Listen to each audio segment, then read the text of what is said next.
Tapu Village. The village was named that because the Tapu appeared here to protect Mount Wanakila, which reaches up close to both the sun and moon. But that's all that's left now is the name. Interesting.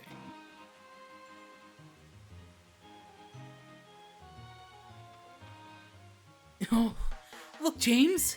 Seems like we're almost to the Aether House, where the captain is supposed to be, huh? So that way lies Mount Wanakila, huh? I guess they're really making a Pokemon League up there on the peak. The professor told me the Pokemon Leagues in other regions have 4 crazy strong trainers in them that they call the Elite Four. The Elite Four and our Island Kahunas, I wonder which ones are stronger. I'm pretty sure my Gramps is the strongest, but I can't wait to find out for sure. Hey, Alola! An Alola to you, James and Hal.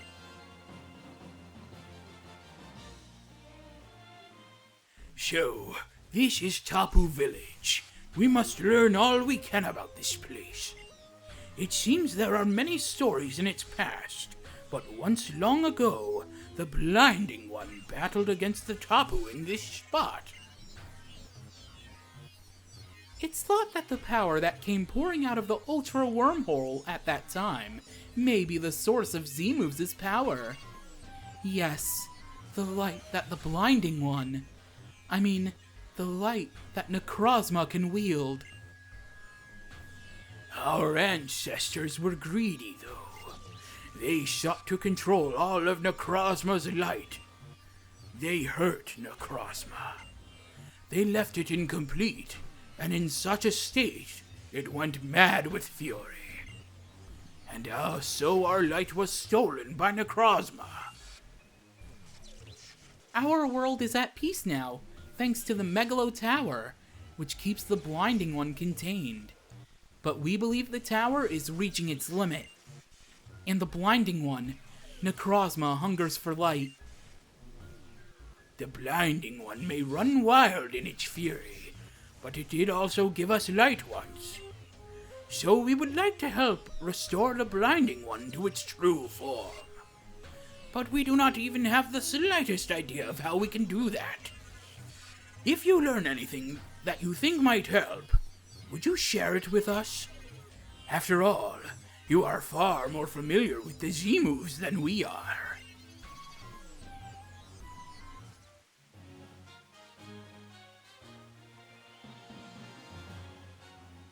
I don't really get what all that was about.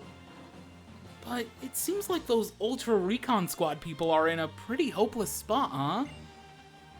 I just wish everyone could be happy and find something to smile about. Even that Necrozma. Right, James?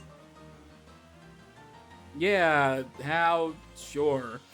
Anyway, I need to heal up at the Pokemon Center because Route 12 gave me quite a beating. Alright, so unfortunately Tapu Village is also pretty barren. Oh, hey, 108 battles against trainers. Sure, I've beaten 108 people before. I'm certain a 109th wouldn't be too big a deal. I've also experienced many battles, maybe even more than you. Now it's time to see who is truly the better Pokemon trainer. No holding back.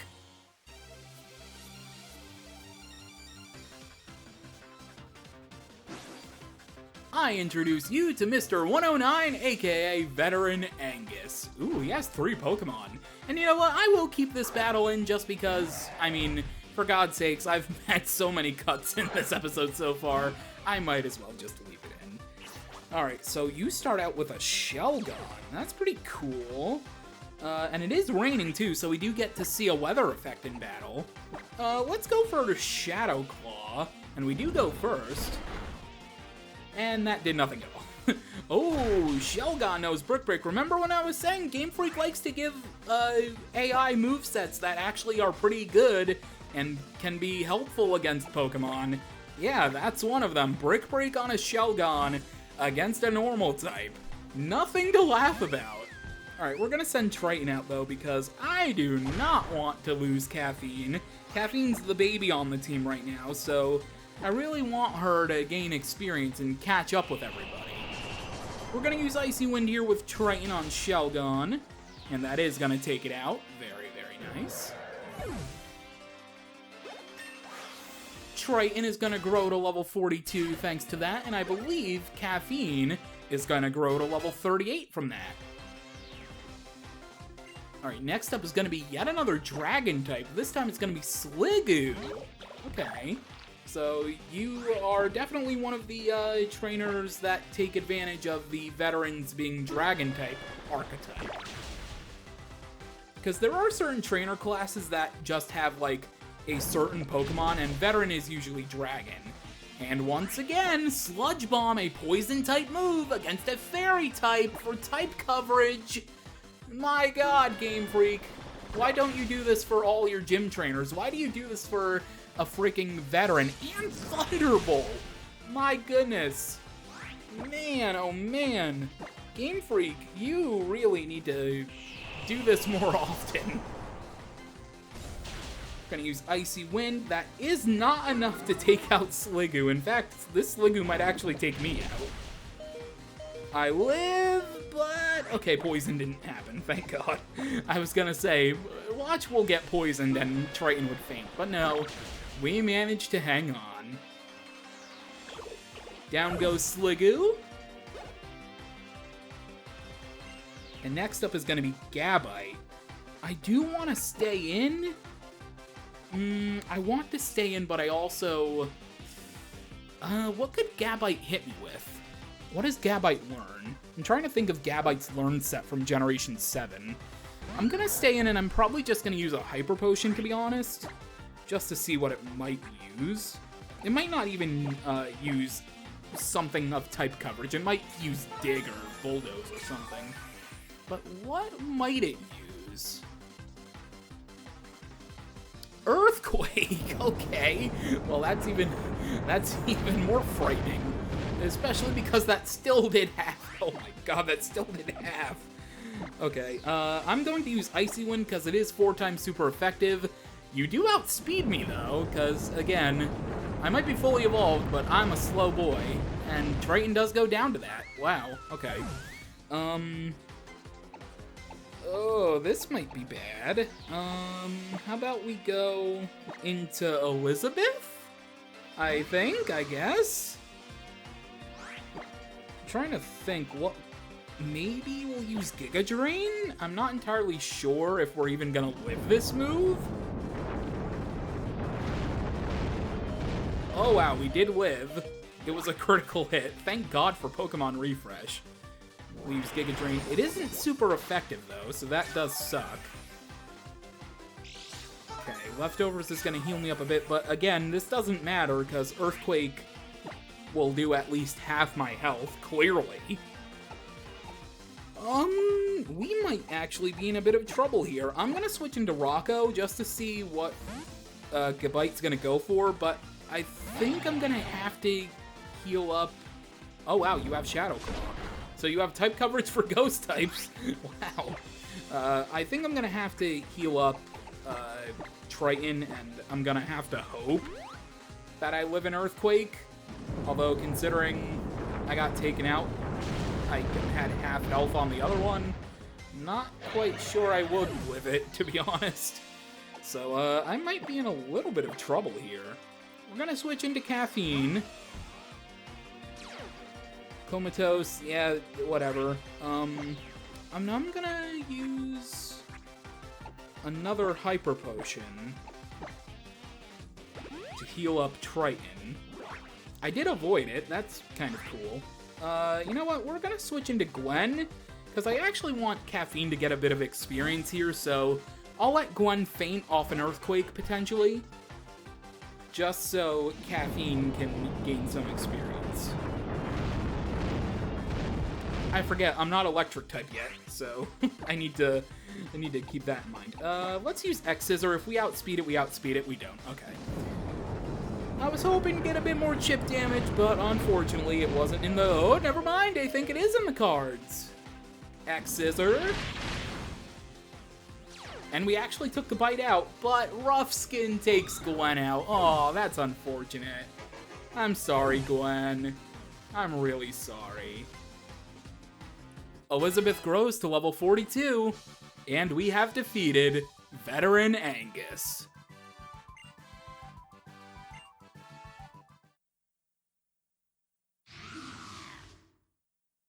I'm very glad I kept Lizzie alive because Elizabeth Sandygast is evolving.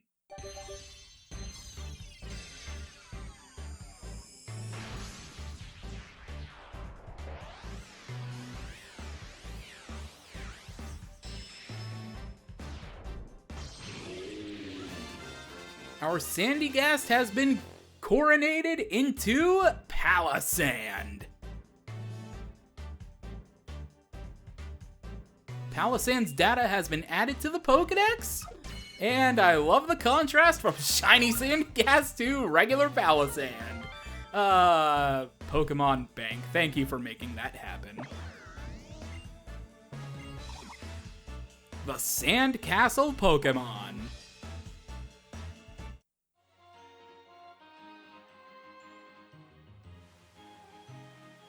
Everything will work out if you choose to keep fighting for victory. Oh, and speaking of choice, let me give you a choice specs. If a Pokemon holds them, they'll be stuck only using the first move they choose in battle, but their special attack will be boosted by 50%. Choice specs is a really, really good item that I may end up giving my Primarina just because he is a special attacker after all. Alright, no, I'm good on the photos, Rodom, thank you. Alright, let's read off on the trainer tips. Wild Pokemon that appear on Pokepelago's Isle Albion sometimes decide to stay with you. That is true. Alright, so we could go this way or we could go down. I believe down leads to, well, it looks like I'm heading here right now. Route 14, but that is also the site of the Ghost Trial, our next trial. However, there is one thing that I want to do, and it's something I actually missed back in Malie City. So, after you visit the Cantonian Gym in Malie City for the first time, occasionally, someone else may show up inside the Cantonian Gym. And it just so happens that this special person is here today. And yes, you do have to challenge the gym by paying 1,000 Pokédollars each time. Alright, so I'm not gonna show off the entire Cantonian Gym again. Rather, I am only going to battle this new person that we can see right over here. The name's Ryuki. I'm what you might call a star. I mean, with partners like my Pokemon, how could I not be a star? I came all the way across the sea here to Alola to challenge the Pokemon Gym. But this Cantonian Gym here, this ain't a real Pokemon Gym. Still, I dig it here. It's got a feel to it, man. It's got spirit. Hey trainer, I can feel your spirit too. Wanna have a battle with Ryuki? Sure. Allow me to introduce my bandmates. Come on, babies.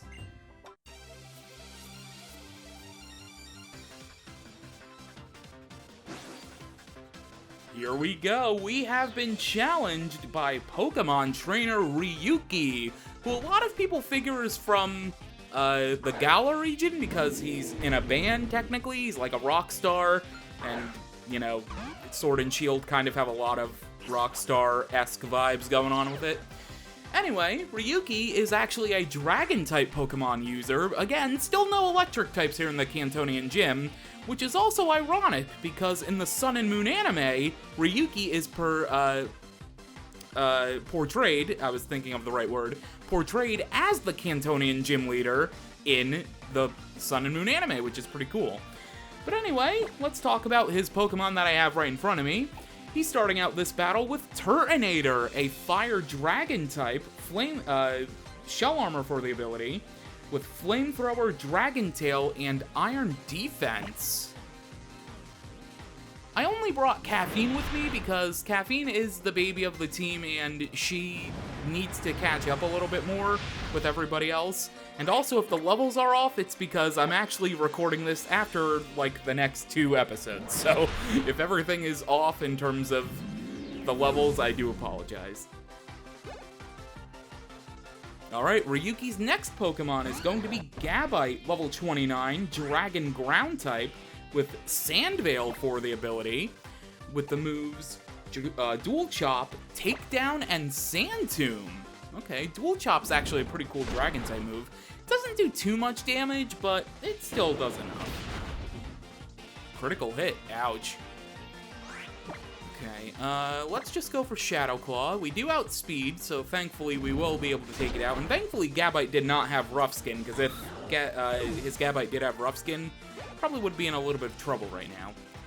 And Ryuki's final Pokemon is going to be Drampa, level 29, normal Dragon type, with Berserk for the ability, with the moves Dragon Breath, Echoed Voice, and Glare. Glare has a chance to paralyze me, and I don't like that. I think I'm gonna go for Slam. Hopefully we'll be okay here. And it's not a critical hit, we just took it out in general. Okay, cool. And with that, we have defeated Pokemon Trainer Ryuki.